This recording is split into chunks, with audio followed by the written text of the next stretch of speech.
Hey folks, Real Honesty with John Ritland. I'm John Ritland, and this is another top 10 edition of stuff in 2017. Now, basically, I've done top 10 talents that could be released, top 10 talents that I feel deserve a push, top 10 things I'd like to see in 2017. Stuff like that. This is going to be just something a little different. There might be a couple repeats on this, but this is going to be 10 things 10 ways I would fix WWE in 2017 and beyond. Like just, marketing strategies or whatever. Ways that I would just basically fix it as a way to improve the product and bring back fan interest. So if there's some of these repeats, I apologize, but it's just, this is what I would do. So, number 10, 30-minute pre-shows for all but the big four pay-per-views. Basically, instead of doing these 1-hour pre-shows where we already see enough recaps on Raw and SmackDown for the, brand combined pay-per-views, and especially for the Raw exclusive pay-per-views, we already see enough in 3 hours of just regular Raw, plus the pre-show, plus the fallout, the Raw talk, whatever. We already see enough of that, so 30-minute pre-shows, do it like they do for the NXT takeovers, just do that. 30-minute pre-shows. For the big four, you do 1 hour for Survivor Series, 1 hour for the Rumble, 1 hour for SummerSlam. You want to do 2 hours for Mania, fine. It's your big Super Bowl. But that's what I would do. Just shorter pre-shows. Because honestly, we don't need to have all this stuff when you already make the pay-per-views run longer on the network anyway. So that's how I would fix it. Yes, it would take away the workload of some people and maybe, it might affect how the network works, but half the time it's either on the network or it's on YouTube anyway, so whatever. I would just make the pre-shows shorter, because you would still drum up fan interest plenty anyway. Number 9, eliminate the Raw SmackDown pre-shows. Well, I guess so much for me suggesting, 30-minute pre-shows. That's for the pay-per-views. This would be the continuation of the pre-show thing. You don't need to treat Raw and SmackDown like they're the NFL or stuff like that or whatever. Yes, talents get hurt, and yes, the talents put forth their best effort, usually, unless you're Dana Brooke or Eva Marie. But we don't need to treat this stuff like, oh, I predict this is going to happen. I think this guy is going to have a breakout night, this kind of stuff. Get rid of the pre-shows. Because already Raw is way too long anyway. Get rid of the Raw pre-show. That's what I would do. I would get rid of that, and I would get rid of the SmackDown pre-show. You want to have the after show, fine. But Talking Smack's usually pretty fun. I would actually keep Talking Smack, and I would extend it to about 30 minutes instead of just having it about 20. But I would eliminate the pre-shows because there's just no reason for them. They're pointless. They're often too pointless and serve no purpose. Number 8, let the talents be themselves, script them less. I would basically fire all the damn comedy writers or TV show soap opera writers, and I would bring in wrestling minds, whether they were old school minds, new school minds, whatever. I would bring in people like Jim Cornette, Dutch Mantel, and stuff like that. Not give them creative reign, but let them have insight on that kind of stuff. NXT seems to have a pretty good idea on how to book stuff or whatever with a bit of an old school mentality, but use new school talent and let them be themselves. It's a lot better to be that way. I would just get rid of the comedy writers and that kind of shit because you don't need that kind of stuff. You need to let the talents be themselves more instead of letting them walk on eggshells or going out there and saying crap. Like, they give the women some of the worst stuff to say, and it's no wonder that the Raw's women division is falling flat. It's no wonder the SmackDown's women's division is 50-50, even though it's booked better, in my opinion. They just need to do, especially with Raw. Raw is obviously too scripted. I would have it where basically all the comedy writers get fired. They could go find, I would help them find other jobs in TV and stuff like that, but Vince McMahon's got to stop having these kind of hacks write TV. It's just horrible. Number 7, promote takeover events on Raw and SmackDown. First off, you have 3 hours on Raw. You can't take 30 seconds to promote, hey, this Wednesday or this Saturday, depending, usually I think takeover events an hour are just going to be on Saturdays. But, hey, don't forget to tune in on, tune into the WWE Network this Saturday to watch Takeover, wherever the hell it's going to be at. Same with SmackDown. Do that for about 30 seconds. You're telling me that couldn't drum up a little interest, even with the falling ratings? And the ratings kind of plateauing a little bit. You're telling me that you couldn't take a few seconds to do that? That is how I would fix it. I would promote the takeover events because you would get more network subscriptions, more views, and it would help promote NXT, which therefore would promote talents that you're putting there to try and bring up to your main roster. That's how I would do it. Number 6, mention the accomplishments of called-up talents in NXT.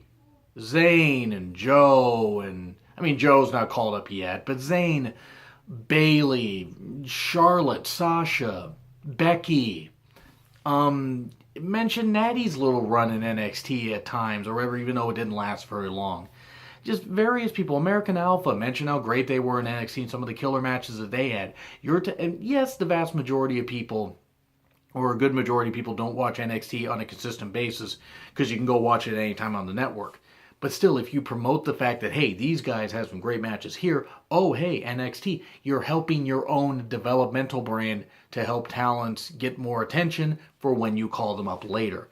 That's how you have to do it. Because if you just treat it like a bastardized company, a bastardized brand, yeah, go over there and have your fun or whatever, we're not really going to promote you that much. They do promote NXT a little bit, but not much. They need to promote it better because it's the future. It's the way you're going to, cultivate talent besides occasional free agents that you sign. You need to promote it better. Number 5, occasional house shows live on the WWE Network. I kind of liked when they did the MSG special and they did the Beast in the East special and stuff like that. I actually would hope that they would maybe put some more house shows that are either in Australia or Japan or stuff like that on the network, and if they put them live, guess what? If I got to wake up early and watch that stuff before work on a Saturday or a Sunday, I'll do it. And I think others would too. The U.S. fans, we get too spoiled by the fact that the UK fans routinely are having to stay up. UK fans and other fans and stuff like that are having to stay up way late, even into the early morning to watch Raw, and then sometimes slam energy drinks and go to work because they're dedicated wrestling fans. So I would do that. I would promote the house shows on the WWE Network. I think that could work really well. I think that would be pretty fun. It would be a nice little break. And then you got 2 pay-per-views a month before the big 4. So basically, you could have 2 pay-per-views in December to lead into, events for the Royal Rumble. 2 pay-per-views in February to lead to the events of WrestleMania. 2 pay-per-views in July to lead to SummerSlam. 2 pay-per-views in October to lead to Survivor Series. And then you could have a brand exclusive pay-per-view in the others in say April after Mania for Raw or whatever, and then May for SmackDown, and then June Raw, and then September SmackDown. You get the whole point. If you do that, but you only have it where like the big 4 plus those 8 pay-per-views, yeah, okay, you're going to have quite a few pay-per-views, and that's just a ballpark idea. I would do it where you promote your big events with a brand exclusive pay-per-view before, in the months before that, because then you build up your feuds better. You could have everything set and it would be perfect. Yes, you could use your TV to do that, but a pay-per-view could help. And it would help some network subscriptions also. I actually would knock out pay-per-views in June. I would knock out pay-per-views in June and September. And just those kind of months. And then actually just, maybe make it to where you don't have them in June or September. You take a couple months off and then you build stuff there. But they're never going to get to where they don't have a pay-per-view every month. So we just got to try and work around the best we can. Personally, that's what I would do. I don't know what you guys would think. You can leave a comment if you'd like, and I would appreciate it. Also, for Raw and SmackDown, 2 to 3 women's feuds per show. You have these women on separate brands. Don't just use Bailey, Charlotte, and Sasha on Raw. Use Alicia, Nia, that kind of stuff. They seem to be doing a little more of it now, but use Dana Brooke in the ring, which is a horrifying thought. Lana, if Lana's training to wrestle, use her maybe. I mean, just use Summer Rae. Where the hell has Summer Rae been? Use women like that, build up some feuds. Don't get some women's tag titles. We do not need that stuff. SmackDown, just keep doing what you're doing, at least with 2 feuds, and build up with more women. And you can have a good glut of women. And when you have NXT call-ups, you can slot them right in and have some good feuds. especially with Raw, you got 3 hours of television. You can't use it better. Come on, you could use it a whole lot better. That's what I would do. So use the women better. Yes, use the cruiserweights better. That's also another thing. But I mean, I've talked about the cruiserweights that should have gone to SmackDown anyway. Number 2, more squash matches as a way to establish people as either monsters or establish them as NXT call-ups. If you don't have anything for them, have some squash matches to build them up. Sure, it may not be the best way to use them, but it would be something. You could do something with them. It would be a way to build them proper. You should have done it with people like Baron Corbin instead of putting them in that horrifyingly long angle with Dolph Ziggler, but whatever. I say squash matches, even for tag teams. That would be a way to, you could get some jobbers on there. They could get some TV exposure. They would get more opportunities on the indies. It'd be a way to help the business. Number 1, put Raw back at 2 hours. Now, that is the least likely. That's the least likely, but Raw needs to go back to 2 hours. Yes, they have a lot of ad revenue. USA is happy with the amount of money and the ratings still. And USA and WWE reap the benefits of the extra hour of ad revenue. But to me, it's killing the product big time. It is making it so boring.